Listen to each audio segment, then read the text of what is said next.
The bar where dolls sleep. Writer Nao Hazuki. This story is a work of fiction. It has no relation to actual persons, organizations, or events. Please subscribe to our channel and give us a high rating.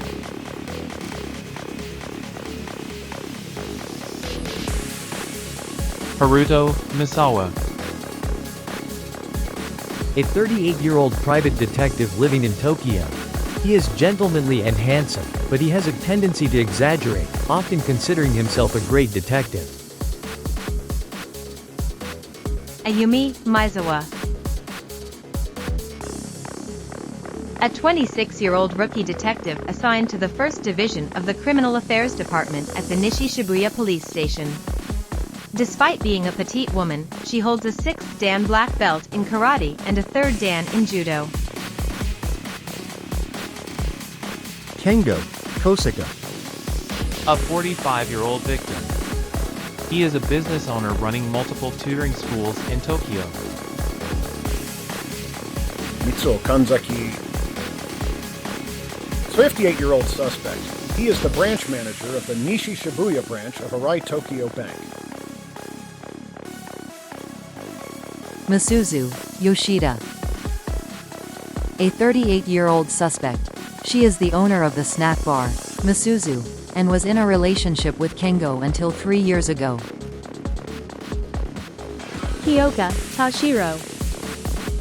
A 29-year-old suspect. She had been persistently pressured into a relationship by Kengo and suffered from his stalking. Sosuke Ando. A 42-year-old chief of the 1st Division of the Criminal Affairs Department at the Nishi Shibuya Police Station. He has a short temper, but is surprisingly attentive to details. Hatsuro Senaga. A 59-year-old detective in the 1st Division of the Criminal Affairs Department at the Nishi Shibuya Police Station. He is Ayumi's partner. Chapter 1. The Mysterious Man at the Crime Scene. May 29th, 9:48 a.m. A commotion had erupted in a corner of the upscale residential area of the Okushibu district. Normally a quiet neighborhood with little foot traffic. The area in front of a luxury condominium was now overflowing with multiple police cars, law enforcement personnel, and a crowd of onlookers. Hey Suinaga Maizawa. Ando, head of the 1st Division of the West Shibuya Police Department, called out loudly to the two officers. Emerging from a police car was a petite, young female detective. Where's Suinaga? The female detective, Ayumi Misawa, hesitated, stumbling over her words. Well. She trailed off. But then, under the increasingly angry gaze of her superior, she forced out a response. Well, Suinaga's chronic back pain apparently flared up just as we were leaving. That old man. Oh well, the others are already out questioning witnesses. So you'll have to do. Come on, let's go to the crime scene. Led by her superior, they headed to a unit in the luxury condominium. The room was on a high floor and lavishly decorated. Upon entering, there was a man's body lying on the living room floor. The victim was Kengo Kosaka, 45, the owner of several preparatory schools in the Tokyo area. He was lying on the floor of the living room, blood pouring from his head. A pool of blood had formed on the floor, indicating he had been struck with considerable force from behind. Beside the victim lay a blood-stained golf club. Scattered around were a vase and various small items, seemingly knocked over by the impact of the golf club. Could it have been a robbery? Ayumi asked Ando as she glanced around the room. No, I don't think so. If it were a robbery, the perpetrator would have simply killed the victim and taken their time searching the place. There's no need to smash things with a golf club. Besides, it looks more like someone was taking out their anger. Ayumi followed Ando as he walked around, examining the debris on the floor. It looks more like someone was taking out their anger. There were faint traces of blood on the remnants, likely from the bloody golf club used after the initial blow. As if the attacker had vented their rage by destroying everything in sight. The attacker must have been extremely furious. The first person to discover the body was the victim's sister. She had come by for a visit, but found the front door unlocked. When she entered, she found her brother dead. Ando checked the notes in his notebook, reviewing the collected testimonies. Outside the luxury condominium, a crowd had gathered as usual. A rope barrier had been set up, but one man pushed his way forward, leaning in to get a closer look. He was dressed in a dark green suit that exuded luxury, and his tall stature made him stand out, even from a distance. Step back. Come on, move back. The man was determined to catch a glimpse of what was happening inside. This man was Haruto Misawa, 38 years old, who ran a small detective agency not far from the scene. The stylish suit he wore was a one-of-a-kind piece from a brand store in England, known for having only one shop in the world. With his strikingly handsome features and impressive height of 190 centimeters, he could easily be mistaken for a model at first glance. Haruto had been taking a rare morning walk in the area when he was drawn in by the crowd, only to discover the ongoing incident. Though he aspired to be a great detective, his days were mostly filled with mundane infidelity investigations. So naturally, the chance encounter with a murder scene piqued his interest. However, even as a detective, he couldn't get involved in the investigation. Left with nothing but frustration, he stood at a distance, watching the officers as they moved about. Just then, Ando and Ayumi emerged from the building, having completed their inspection. They began discussing something with the forensic team, and Haruto strained to overhear, but it was futile. Still, he didn't give up and kept his attention on the petite female detective. This was Ayumi Misawa, 26 years old, a rookie officer recently assigned to the West Shibuya Police Department. She was known for her strong sense of justice, even more so than most. As a result, Ayumi sometimes drew frowns from her colleagues and superiors for her overzealous methods in investigations. Standing at just 156 centimeters with a cute appearance, she was nonetheless a formidable force. Holding a 6th dan in karate, a 3rd dan in judo, and having mastered kickboxing. Her martial arts prowess was such that none of her peers could match her, and she had earned quite a reputation. On top of that, she was an excellent marksman, and her peers feared her as a martial arts demon. Born to a salaryman father and a stay-at-home mother, Ayumi had admired heroes from a young age and aspired to become a police officer as soon as she could remember. However, she struggled with academics, so she quickly gave up on the elite path, opting instead to join the police force straight out of high school. She endured the grueling 10-month training at the police academy after being recruited by the local prefectural police. Following a long period of field training and accumulating experience at a police box, she finally achieved her dream of being assigned to the West Shibuya Police Department. On her first day at the station, Ayumi was so tense that when she bowed during her introduction, she accidentally broke a plastic sign next to the counter with her head, a legendary story that is still told around the station. Perhaps sensing that Haruto was staring at her too intently, Ayumi turned in his direction. Haruto quickly turned away and walked off at a brisk pace. Is something wrong? Asked a female forensic officer, noticing where Ayumi's gaze had been directed. No, it's nothing important. Although Ayumi felt a slight curiosity about the man who had disappeared, she shook her head, trying to push him out of her mind and focus on the case at hand. Chapter 2: The Emergence of a New Partner. Haruto stood in front of the West Shibuya Police Department, eager to inquire about the ongoing case. Hoping to meet the petite female detective again, he stepped into the lobby. Glancing around, he spotted the same detective walking along the second-floor corridor. He quickly made his way upstairs, following her. Ayumi was reviewing investigation documents as she walked. Just as she was about to enter the first division, Haruto approached her and spoke. Good day, detective. About that murder case, any updates? Startled by the sudden question, Ayumi looked at him suspiciously. She recognized the man from earlier and glanced him up and down, noting his expensive-looking suit. How much could that suit cost? Is it even something sold in Japan? That's quite forward of you.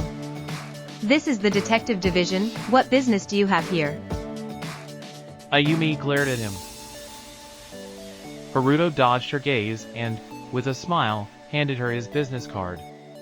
My apologies. I'm Haruto Misawa, a private detective. Here's my card, if you'd like it. Though I suppose you won't be giving me one in return, detective. Ayumi alternated her gaze between the business card and Haruto, then sighed. Oh, so you're a detective. But even as a private investigator, you shouldn't be wandering in here without permission. Ayumi warned. Haruto smiled and gently countered her. Don't be so harsh. I'm here to help catch the culprit.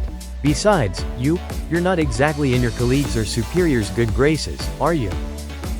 Ayumi fell silent, hit by the accuracy of his observation. And if I'm not mistaken, things aren't going well with your partner either. How? How do you know that?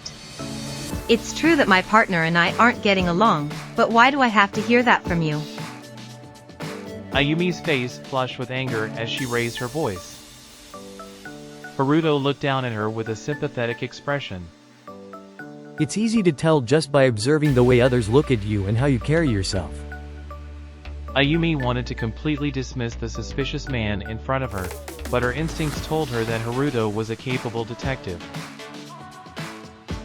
However, her pride as a police officer got in the way. Even if you are a skilled detective, I can't ask for your help with the investigation. At the presumably feigned bravado in those words, Haruto inwardly smirked. Understood. Then, how about this? I happened to overhear the detective's musings, and I just so happened to mutter something to myself. The detective then happens to hear it and stumbles upon a clue to solve the case. What do you think? What? Is this guy serious? There's no way that kind of reasoning would work. Wouldn't it feel great to solve the case and prove yourself to your colleagues and superiors? Haruto continued, goading her further. If I can catch the culprit, maybe everyone will start to respect me. This could be a golden opportunity. Alright, let's go with that. Ayumi decided firmly and handed her business card to Haruto. A wise decision. Haruto said, accepting the card with a smile. Now, Ayumi-san, I'd love to discuss the case right away, but this isn't the best place. There's a cafe called Clover Bridge, just across the street and to the right. I'll be waiting there. Haruto whispered, carefully glancing around. Ayumi nodded, deciding to meet him at the cafe. Understood. I'll be there shortly. With a nod, Haruto left the police station. Ayumi watched him leave, feeling a mix of unease and determination. After preparing herself, she informed her superior that she was heading out to conduct some interviews. As she stepped outside the station, she briefly questioned herself. Is this really okay? But even if my boss gets suspicious, I can handle it. That detective seems capable enough. And above all, catching the culprit is what matters most. With her resolve strengthened, Ayumi headed to the cafe where Haruto awaited her. Haruto had arrived early and was seated in a discreet corner, sipping his coffee while waiting for Ayumi. When she finally appeared, he greeted her with a smile and raised his hand. Hello, I've been expecting you. Ayumi took a seat across from him and returned the greeting. Thank you for waiting. I'm Ayumi Mizawa from the 1st Division of the West Shibuya Police Department. Ayumi said with a polite bow. Haruto straightened his posture and nodded in return. Pleased to meet you again. I'm Haruto Misawa, a private detective. Now, could you please provide me with the details of the case? Ayumi began to explain the case in detail. The incident occurred on May 28th. The victim is Kengo Kosaka, a 45-year-old who managed several cram schools in Tokyo. He was found dead in his apartment. The cause of death was a brain contusion caused by a blunt force trauma to the head. The weapon used was a golf club that belonged to the victim. According to the autopsy, the time of death was estimated between 10:20 p.m. and 11 p.m. The crime scene was a locked room, and there were no fingerprints found inside besides those of the victim. In other words, there's no evidence of the perpetrator entering or leaving the scene. The police are treating it as a homicide, but so far, no solid leads have been uncovered. Ayumi paused and looked at Haruto, who was listening intently. I see. And you want my opinion on the matter? Ayumi hesitated for a moment, unsure of what he meant. Yes, of course. Haruto smiled at her response. Alright, then let's head there right away. Ayumi's eyes widened in surprise. Where are you saying we're going to go? We're obviously going to the crime scene investigation.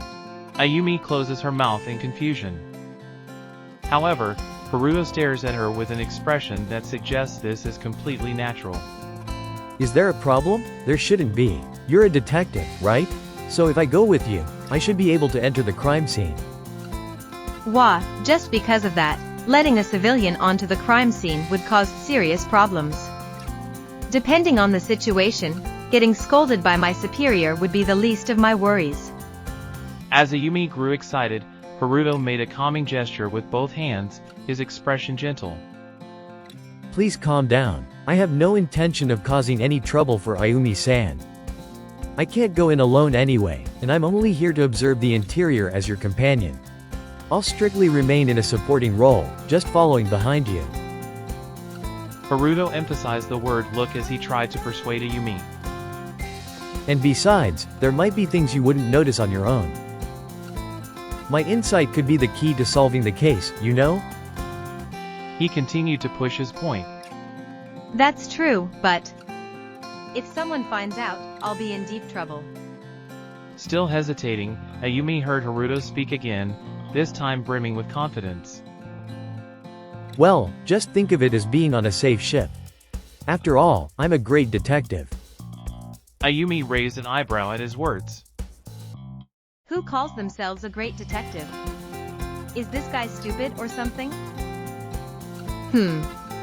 A great detective, huh? Ayumi sighed as she looked at Haruto's beaming smile. Alright. Enough hesitation, let's just go to the scene for now. Her voice was firm, as if she were convincing herself. Haruto smiled with satisfaction. That's the spirit, Ayumi. You sure make decisions quickly.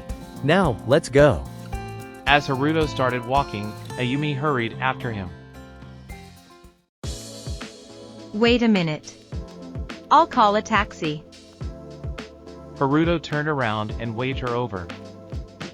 Let's walk. It's good for your health, and it won't cost a thing. Come on, if we don't hurry, I'll leave you behind.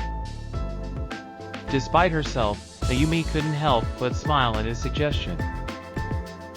You're impossible. Alright, let's go. The two of them walked side by side, chatting about trivial things. Ayumi found herself surprised at how naturally the conversation flowed. Normally, she would be cautious around someone of the opposite sex, especially with an age difference, but Haruto seemed to have a knack for putting people at ease. Haruto, it turned out, was different from her initial impression. He seemed like an ordinary, earnest middle-aged man. Ayumi began to think he might just be a good-natured guy who happened to be skilled at solving mysteries. I've been meaning to ask since we first met, but that's a nice suit. Where did you buy it? She held back from directly asking how much it cost, even though she was curious. Oh, this? Isn't it great? It's from a shop called Sukri. Well, the full name is * Soul of Creation. I just shortened it myself. It's a one-of-a-kind suit shop in the UK. Really? You went all the way to the UK just to buy it? Yes, they don't do online sales, so I go every few years to pick up a new one. This guy is really particular. It must be pretty expensive, and considering the travel costs, it's probably even less cost-effective. Ayumi kept these thoughts to herself as they continued walking. Before long, they arrived at their destination, an upscale apartment building in Shibuya. The exterior was as grand and impressive as one would expect from a luxury residence. The interior was likely just as lavish. This is the apartment. I already contacted the building manager, so let's head straight to the victim's room. Ayumi said, leading the way without hesitation into the entrance. They quickly enter Kingo Kosaka's apartment, starting with a search of the living room. This is where the victim was found, in the living room. Haruto looked around with keen interest. It's a spacious room, just what you'd expect from a luxury apartment. He continued to observe the surroundings with admiration. When the body was discovered, everything in the room had been smashed to pieces. It seems the murder weapon, a golf club, was used for that as well. I see. Why did the culprit do that? Was there some intention behind it? Haruto meticulously examined the door and walls. But how did they get in, I wonder? If the victim let them in, it's likely someone he knew. Haruto picked up the broken clock that was lying on the floor.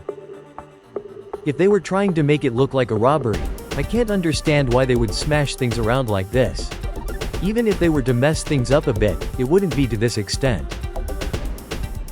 Muttering to himself, Haruto glanced at a photo on the shelf. Ayumi leaned in to take a look as well. The picture showed the victim holding a golf club, standing next to an unfamiliar middle-aged man.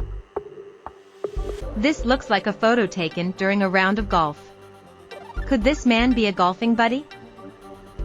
It seems that way. Have we looked into this man yet? No, it doesn't seem like we have. I'll investigate this man in the photo as soon as I get back. Ayumi carefully placed the photo into an evidence bag, handling it with gloved hands. Despite their best efforts, there wasn't much left to find in the living room. The forensics team had already thoroughly examined the area, leaving no potential evidence behind. The murder weapon, the golf club, had already been confiscated and was in police custody. Haruto and Ayumi moved on to the kitchen. Ayumi checked the contents of the refrigerator. The fridge is full of beer cans and wine, quite a lot, actually. There are also plenty of whiskey and sake bottles on the kitchen counter. It seems like the victim was a heavy drinker. As Ayumi spoke, Haruto, now wearing the gloves Ayumi had lent him, began inspecting the bottles. While there were some cheaper ones, most of the alcohol seemed to be high-end. Satisfied with their search of the kitchen, Haruto suggested, "Shall we check the bedroom next?" Without waiting for Ayumi's response, he headed towards the bedroom. Ayumi quickly followed. The bedroom was sparsely furnished and neatly organized. Just as they were about to give up on finding anything, Ayumi noticed something. Wait, who's this woman in the photo? Could she be the victim's girlfriend? Peeking into the desk drawer, Ayumi found dozens of photos, all of a young woman. Each picture featured the same woman, alone. A girlfriend? But this doesn't feel right. If they were a couple, you'd expect to see pictures of them together, wouldn't you? All of these photos are just of her, and they give off a creepy vibe, like they were taken without her knowing. Haruto examined the photos closely. In each photo, the woman was unaware of the camera, not looking in its direction. Why would something like this be in the victim's bedroom? Ayumi asked, puzzled. It's hard to say anything definitive at this point. However, we should investigate further, said Haruto. Ayumi nodded at his words and confiscated the photograph as well. Having finished their investigation, they exchanged contact information. Ayumi returned to the police station, while Haruto headed back to his office. Continue to Chapter 3. Thank you for watching. See you next time. Please give us a high rating and subscribe to our channel.